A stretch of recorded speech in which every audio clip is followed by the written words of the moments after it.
Hey everybody, this is Don again. It's time for episode 17 of Practical Reality. You can see I'm standing on the banks of the Raritan River here in Donaldson Park in beautiful Highland Park, New Jersey. It's about 55 degrees outside today. Not really windy. You can see the wind's blowing my hair a slight little bit, but not too bad. Okay. This channel is called Practical Reality, and today I'm going to discuss what I consider to be a very practical subject, and that is resistance, acceptance, and resilience. Now, when I was planning this video, I was wondering whether I was even going to have enough material to do a full 12 or 15 minute video. And then I started thinking about it, and I realized that, wow, there's a whole lot of material that I can cover. And because resistance is something that is just so pervasive, and I'm going to try and define what I mean by resistance for you. And then I'm going to talk to you about my own personal examples and move on to what I feel is the solution for resistance, which is acceptance, and then talk about how you can build resiliency through acceptance.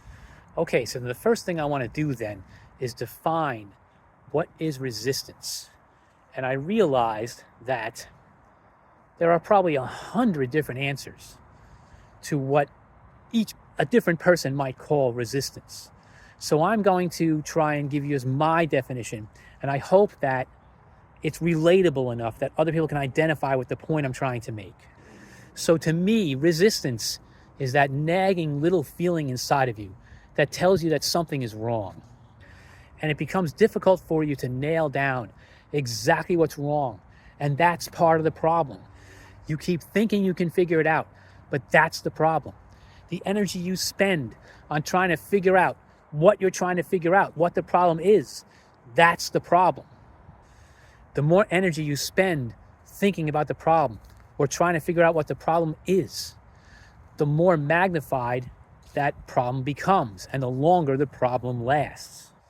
So I'm going to give you a couple of examples from my life, and I'm hoping that maybe that someone can, through what I tell you, that some people can say, oh yeah, you know something? I know exactly what he's talking about. I know I can relate to that.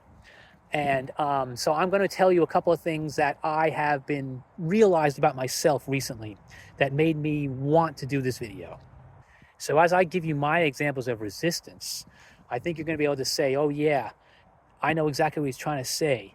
I face resistance in my own life, and maybe that gives you sort of a inkling, sort of a way into understanding the own resistance that you feel.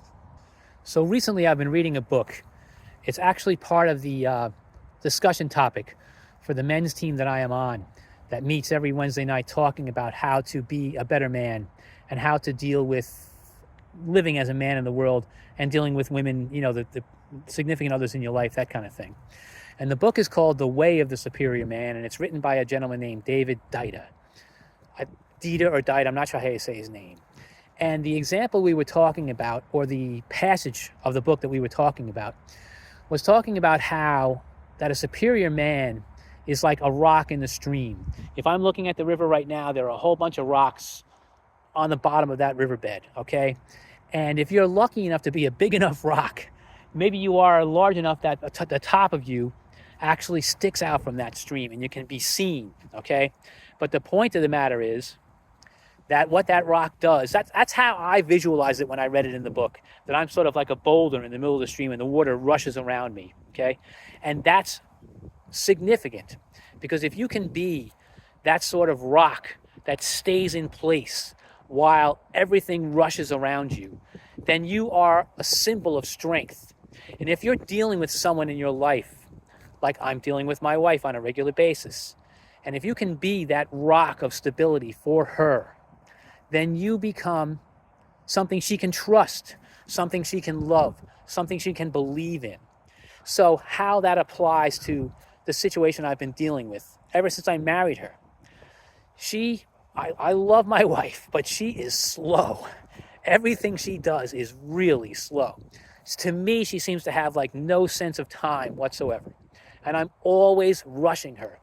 And after I read this passage in the book, just it was 2 weeks ago, I was like, wow, I don't have to do that. And just the realization of that made me think that I can be much more calm and accepting of the situation. And if I don't rush her, and so what if we run a little bit late? I just give her a little nudge here and there, then all of the problem that I had disappears. All of the agitation that I was feeling every time we're trying to get ready to go somewhere. And I was like, come on, will you please move? I don't have to do that anymore. And I still slip back into that pattern once in a while. But I tried it out over a whole weekend. And wow, did it work out well. I felt so much more calm. And I went back to the group the next week, the team. I went back to my team next week and I said to them, guys, that was the best piece of advice I've received in a long time. I was much more calm, much more accepting, and much more sort of like at peace with myself. And she appreciated it. I made a point of telling her that I had read this in the book and I was going to make an effort to be more patient with her and not rush her around like that. And she breathed a big sigh of relief and told me how grateful she was. So it all worked out so well. And that is, what do we have there? I have resistance, because what was I doing? I was trying to hurry along the situation. And my wife's resistance became the source of tension. My wife's sort of like chomping at the bit, sort of like not wanting to be rushed, was the source of the problem. So if I eliminate my own resistance and say, okay, fine, let's just let it be. So what if we run a few minutes late? And that relates to another video I've had before, where I said, when you slow down and take a deep breath and become present, you realize that you have all the time in the world. And that is so true. That is so true. So just that one act of, just reading that one passage of the rock in the stream and just being that rock made things so much easier. And lately, in the past couple of weeks, my wife and I have been happier together because I'm not saying, okay, come on, let's go, please, let's move. Let's get moving. And I find myself slipping back into that pattern. I take a deep breath and I actually walk up to her and I say, I'm sorry. I shouldn't be doing that. Let's just slow down and take our time, and so what if we run a little bit late? And that has worked so well. And I'm so glad for it, because I feel a lot better. That agitation, that's not good stuff for you. Anytime you get that agitation, that little bit of anger, you're like, oh man, damn it anyway. You start feeling that way, that's not good for you. That kind of stuff wears at your body over time. And being able to step back away from that and become a more peaceful, calmer person has got to be healthier for you. So now let's give the second example of resistance, a completely different type of example that just happened today. I was on my way to Best Buy. What I wanted to do was buy a voice recorder, because this stupid phone, you cannot pause this video and then go to another app and listen to the voice recording and then come back to this video and start again. If you do that, it stops the video and you have to start all over again. So I went to Best Buy to buy a voice recorder so that I can record everything I want to say into the phone first and listen back to it and then record it onto the phone, so I don't have to make 15 videos and clip them all together. So I was on my way to Best Buy, and you have to go through a jug handle in New Jersey, which is New Jersey's most prominent road feature, jug handles. And I'm sitting there at the jug handle, and there's a homeless man up on the corner. And naturally what happens, the light goes red and all the cars line up at the red light. And I was probably like 12 cars back. And this gentleman starts walking towards the car around the jug handle, with a sign, saying he's homeless and he needs food and this kind of thing. And I thought to myself, should I give this guy money? And there was resistance. And, I've done it before. I have absolutely opened my window a couple of times before and given people money. And what the resistance was inside of me, people have always said to me, don't give homeless people money. Don't give homeless people money. They use it to buy drugs, this kind of thing. And, that's always bothered me. I don't know whether that's true or not. But in my heart, I just wanted to reach out and give this guy $1. And I know some people would say, oh, you're a friggin' idiot. Don't give this guy money. He's a loser, whatever, this kind of thing. I've never felt that way. There before the grace of God go I, okay? That's how I've always felt about it. And even when I was in my 20s, I used to work in New York City for a short period of time when I was like 22 or 23 years old. And every day I would see homeless people sitting on the street, especially near, Penn Station, okay? I used to take the bus in and out of the city every day. And you would see people sitting on the street with signs and maybe little buckets or, little something that have hats they have on the street, just begging for money. And every once in a while I would throw them $1, and that was way, way before I was even conscious of, myself and my spirit, this kind of thing. So today, while I'm sitting at that light and I had that resistance and I was like, wow, why am I doing this? Why am I not pulling out my wallet to give that guy $1? And I said, okay, I'm going to do it. And then all of a sudden, the light turns green and the cars in front of me start to move. And I was like, okay, now I got to hurry. So I'm pulling out my wallet and I'm getting ready to hit the button and let my window go down. And I'm trying to get everything done before I have to start moving and people start beeping at me, this kind of thing. And even that is silly. So what if they start beeping? You know what I mean? What's the big deal? Let them wait for a minute or so while I do my act of kindness. They should appreciate that. But of course they won't, but they should. So what happens is I am rolling my window down, I'm pulling my wallet out, and the car in front of me pulls their window down and gives the guy like $2 or $3. And I said, wow, thank God. And I don't want to say it this way, but did that release me from my responsibility of doing what I wanted to do? No. But it made me feel good that somebody actually gave the guy money, because he walked past like 10 cars first and got nothing, which made me feel bad and made me want to give the guy some money, but I didn't do it. And I still feel bad about it. I should have taken the time and rolled down my window and given that guy $1. And that's resistance right there. A perfect example of resistance. I'm letting the external environment act upon me.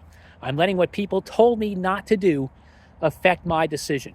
That's the external environment acting upon me. And as I said in one of my last videos, when the external environment is acting upon you, you are not present, your ego is in control, and you are not free.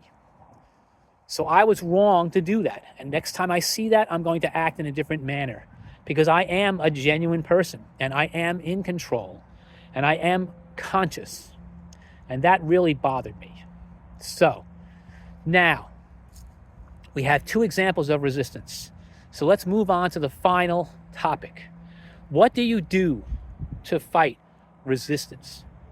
That's called acceptance. And acceptance is very simple to define. What happened with my wife? Acceptance. I just let it be. I let the situation be what it was and not bother her and not rush her and not nag her and not get agitated about the fact that she's slow as molasses. I don't let that happen anymore, okay? And it's helped so much. It's done me so much good.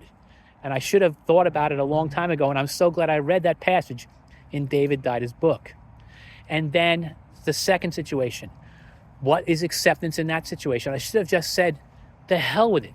This is what I want to do. I'm going to roll my window down and give that guy $1, and I'm going to feel better about myself, and I'm going to realize that I committed a random act of kindness and I did something good in the middle of my busy day. And that's what I should have done, okay? That's acceptance.